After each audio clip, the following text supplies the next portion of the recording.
New research by Human Rights Watch shows that Somalia's warring factions are using children as fighters, suicide bombers, and human shields. VOA's Carolyn tells us more. In a busy market in Mogadishu, two young boys admire some shiny plastic guns.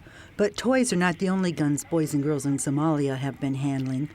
Children as young as 10 have been coerced into fighting for both the militant Islamic group Al-Shabaab and the transitional government forces. Some children are given weapons and taken to the front lines to fight. Others are trained as suicide bombers and made to run errands for soldiers. This 13-year-old boy, whose identity is hidden, says he was one of several children forced to join Al-Shabaab when militants stormed his school. The Al-Shabaab gathered the teachers in an office and locked them in there.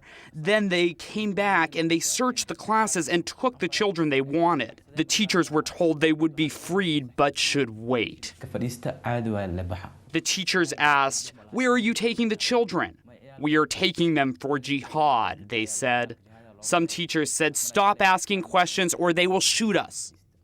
The boy said he and his friends, ages 10 and 11, were taken to a camp where they were taught how to fire guns and told they would be shot if they refused to comply. They fought on the front lines and many died. Al-Shabaab has forced children to serve as fighters in its ranks, sending them to the front lines, strategically placing them in front of adult fighters to protect them. They're cannon fodder.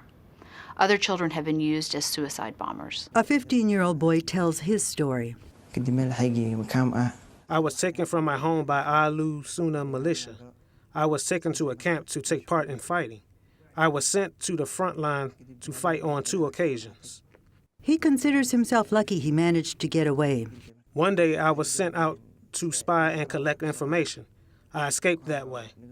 They sent me to collect information on their enemies, to know where they are and how many there are. Human Rights Watch says the transitional government also uses armed children at checkpoints and behind the scenes as runners and informers. Human Rights Watch and other agencies are calling for the release of any child soldiers and an end to the use of underage fighters.